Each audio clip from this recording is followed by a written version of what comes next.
Nós Dois é um podcast em formato storytelling que conta casos reais da nossa vida juntos. Um casal que não é normal e nem convencional.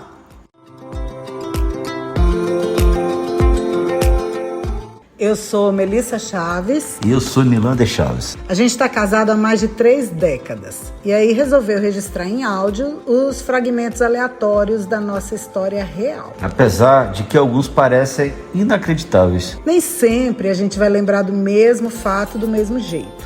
Então eu vou contar para vocês como eu me lembro e se o Nilande discordar, eu venho aqui e conto a minha versão da mesma história. Ao final de cada episódio você pode interagir com a gente. E até contar uma história parecida. Então fica até o final que a gente te explica melhor como participar. Bem-vindos à nossa vida. Que bom que você está aqui.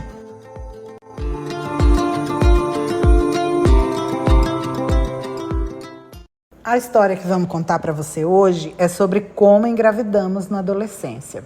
O título da história é 1990, Ligeiramente Grávidos. Mãe, eu acho que estou ligeiramente grávida. Mamãe, não fique pálida, pois não é ruim. Se leva um dia, você já ficou assim. O ano era 1990.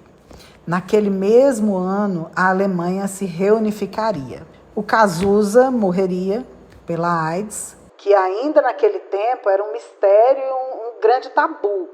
Ninguém sabia direito o que era AIDS, como se pegava AIDS. Tinha muita desinformação, muito preconceito, muito medo, porque também não tinha tratamento. A MTV estava popularizando os videoclipes. A Juma ia virando onça na novela Pantanal. A escolinha do professor Raimundo estava estreando na Rede Globo. O Senna virou bicampeão mundial de Fórmula 1. No cinema, estava estreando Ghost, do outro lado da vida. E o Brasil passaria pela redemocratização com a eleição direta de Fernando Collor à presidência da República. Sobre nós dois. Gente, eu poderia romantizar essa história, falar que a gente era 2 adolescentes apaixonados, mas isso não era verdade. A gente não se amava, não. A gente tinha química. A gente encostava e dava choque. Era pele, cheiro, temperatura. Agora vamos dar um contexto para essa história. Eu vinha de um pseudo noivado com um carinha com quem eu tinha perdido a minha virgindade. E virgindade era uma coisa a se perder lá naquele tempo. Tinha todo um mistério, né? A virgindade, o ímen e tal. Você achou? Não, perdi e ficou pra lá. E o Nilande vinha de uma relação que a gente poderia chamar de casamento, podia? Não, era um casamento, sim, claro. Por que não? Eu Pronto. morava com ela, entendeu? Criava e educava as filhas dela.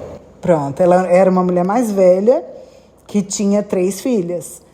Eu tinha 16 anos e o Nilande tinha 19. A gente estava no primeiro científico, que hoje todo mundo conhece como ensino médio, é chamado de ensino médio. E a gente estudava no Colégio Objetivo, na mesma sala de aula. Eu era mais CDF e ele era mais da turma do fundão. Os nossos pais não eram ricos, não, mas eles viviam bem, à custa de muito trabalho.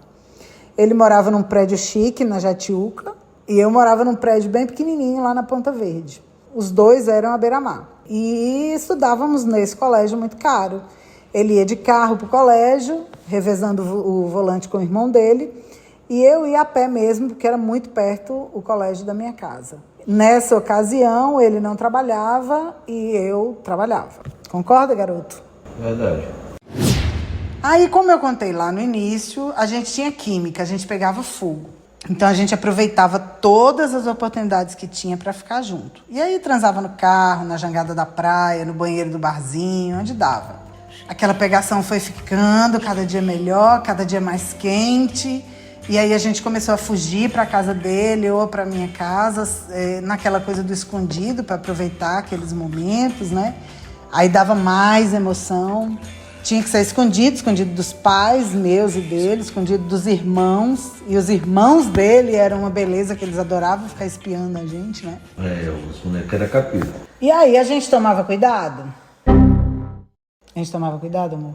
Mas era desde adolescente, né? Desde adolescente os hormônios começa a bater assim, e era muito bom a coisa lá. Você dizia que tomava anticoncepcional, e eu acreditava, e pronto. Então, E a gente tomava cuidado, mas nem sempre como deveria ser. Por exemplo, eu tomava anticoncepcional, mas a gente não usava camisinha.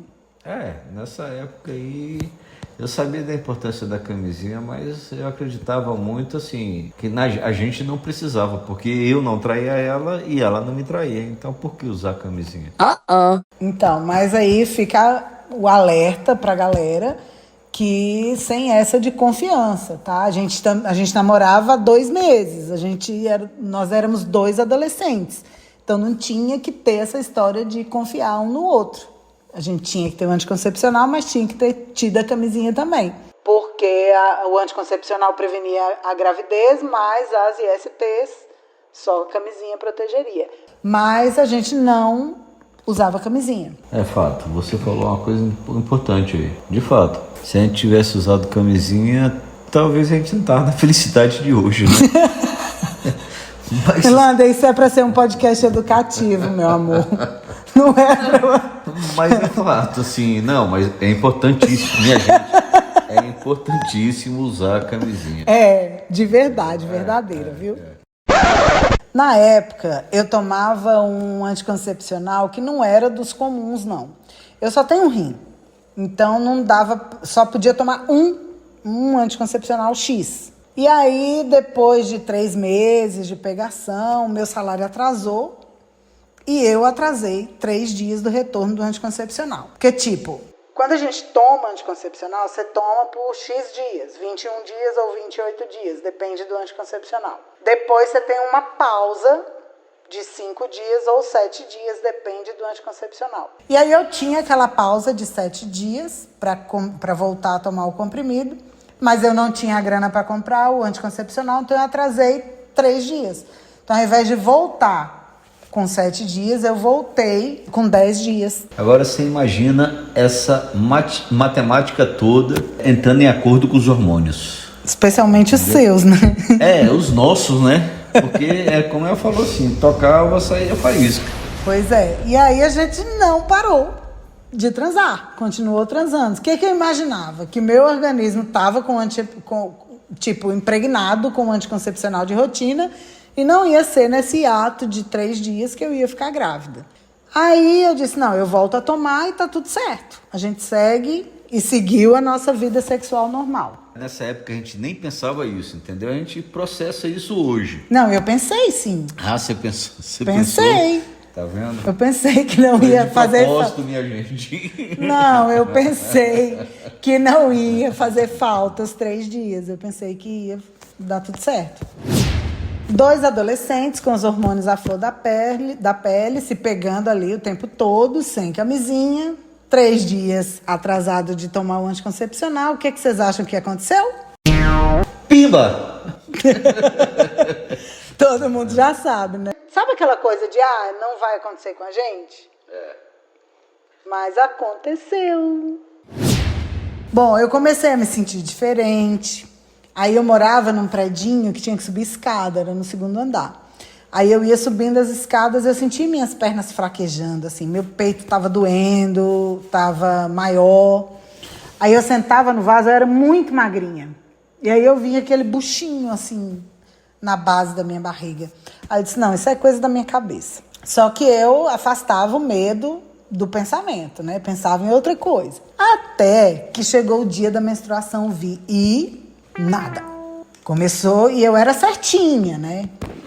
Aí 1 semana de atraso e nada. Na 2ª semana do atraso, eu falei, não, agora eu tenho que conversar com a Nilander. É o jeito, porque o troço aqui não tá normal. Eu acho que ela vinha até conversar alguma coisa, mas a gente pimba e aí não conversava, entendeu? Ô, criatura. Se não aconteceu, aconteceu agora. Gente, eu nem me lembro direito como é que eu contei pra ele que tava desconfiada dessa possível gravidez e nem de como ele reagiu. Você lembra como é que eu contei pra você, amor? Não, lembro não. Mas assim... Você ficou nervoso? Não, porque você não foi a primeira. Entendeu? Assim, eu tive outras namoradas que vieram Com essa desconfiança também. com essa desconfiança, entendeu? De que eu tô grávida, que negócio, e depois no final acabou não acontecendo. Teve uma até, inclusive, que criou uma espécie de aborto, que a mãe fez ela fazer um aborto, entendeu? Uma história assim meio louca. Isso é verdade. Gente, eu tô descobrindo coisas. Mas é sério, entendeu? Assim... Tá bom. Aí Então você não levou a sério, achou que era mais uma que é aquela coisa assim, pode ser que sim, pode ser que não. Mas eu tava mais para que não fosse. Entendi. Bom, eu sei que a gente resolveu que ia fazer o exame, eu falei que tinha que ser o exame de sangue para não correr o risco de ter erro. E o dinheiro era sempre um problema. Aí a gente raspou lá as moedinhas para pagar o exame e eu fui fazer. Ele foi comigo de manhã, a gente foi ao laboratório, eu colhi o sangue e lá pelas 2 horas da tarde é que ia sair. E ele, que estava trabalhando num comitê de um político tal lá, candidato a governo, ia passar e ia buscar. E eu ia ficar em casa esperando ele me telefonar. Naquele tempo não tinha celular, né, gente? Era telefone fixo. Então eu ia ficar esperando ele ligar pro telefone fixo da minha casa a partir de um orelhão, assim que ele pegasse. Fiquei lá super nervosa, não conseguia almoçar e tarará. E deu 2 horas e ele não ligou. 2h30, nada. Gente, eu já tava sentindo até cólica. Aí, ó, tá vendo? 3 horas eu já tava chorando e ele não ligava. 3h30 eu falei, bom, agora eu tenho que tomar uma atitude, porque se eu não for pegar esse resultado desse exame, o laboratório vai fechar. E eu não vou ficar sabendo hoje. Eu não sei se ele pegou ou se ele não pegou. E cadê que eu tinha dinheiro para ir pro laboratório de ônibus? Eu não tinha. Falei, vou andando. E tipo, é uns 7, 8 quilômetros, eu acho. Já acho que dá mais. Achei uns 10. Da Ponta Verde pro centro, que era onde era o laboratório. Aí eu fui andando, mas a minha cabeça estava tão cheia de coisa que eu nem senti a caminhada, não. Aí eu cheguei lá no laboratório, já estava fechando. Tinha um rapazinho lá na recepção. E eu falei para ele, moço, eu preciso muito saber o resultado do meu exame. Ele disse que ele não podia, ele não tinha autorização para me passar, porque já tinha passado alguém lá e pegado. Aí eu perguntei para ele, mas não fica um registro em algum lugar? E ele disse que fica, mas ele não tinha autorização para me dar aquele acesso. E aí eu pedi para ele chamar a pessoa que tivesse essa autorização, aí veio uma moça. Eu expliquei para a moça, eu inventei lá uma história que meu marido... Olha, isso eu com 16 anos, uma cara de bebê. Mas eu falei para ela que meu marido tinha que viajar, e ele passou e pegou o exame, esqueceu de me entregar, e eu tinha que levar para o médico naquele dia, criei lá um factoide. Ela, pela expressão dela, eu percebi que ela viu que era mentira, mas ela sabia que eu tinha necessidade real de saber do resultado daquele exame. Aí ela me chamou para dentro e tinha um livro escrito à caneta com os resultados dos exames. Ela correu lá, procurou meu nome e achou meu nome e aí perguntou, olhou para mim, fez aquela expressão assim, sabe, como é que eu vou dizer, meio irônica. E aí ela perguntou, você quer positivo ou negativo? Aí eu, morta de vergonha, como é que eu ia dizer que eu queria negativo? Aí eu disse, eu quero positivo, claro. Aí ela virou, Parabéns, você vai ser mamãe. Gente, deu um zumbido no meu ouvido aquela hora. Ficou tudo escuro e eu, desmaiei. Quando eu acordei, tava a moça e aquele rapaz da recepção com um algodão cheio de éter no meu nariz. E aí eu vi, gente, não é sonho, não é um pesadelo, é vida real. Eu tô grávida, com 16 anos. Aí, depois de jurar para aquelas 2 figuras que eu tava bem e tal, eu resolvi voltar para casa. Tinha um longo caminho pela frente, né? E eu fui andando e pensando com quem eu ia conversar, em que tipo de... como é que eu ia contar aquilo para as pessoas, as decisões que eu ia ter que tomar, que planos eu ia ter que fazer. Eu ia andando, sabe quando você anda uma distância enorme e você nem percebe que já percorreu aquela distância de tanta coisa que está passando pela sua cabeça? Eu só tinha uma certeza, eu tinha que conversar com o Nilanda primeiro, antes de tomar qualquer decisão. Não era só sobre mim, né? Era sobre eu, ele e um bebê. E aí junto a gente ia pensar no que fazer e que passos a gente ia tomar. Eu não queria casar, eu não amava ele. A gente tinha 3 meses de namoro, a gente nem se conhecia direito. Só que naquela época, quem engravidava ou casava ou virava uma mulher sem valor. Era quenga, rapariga, mãe solteira, aquela que ninguém respeita. E eu ia andando e pensando naquilo tudo. O Nilanda, naquela hora, ele devia estar lá no comitê, lá do candidato do governador, do candidato a governo de Alagoas.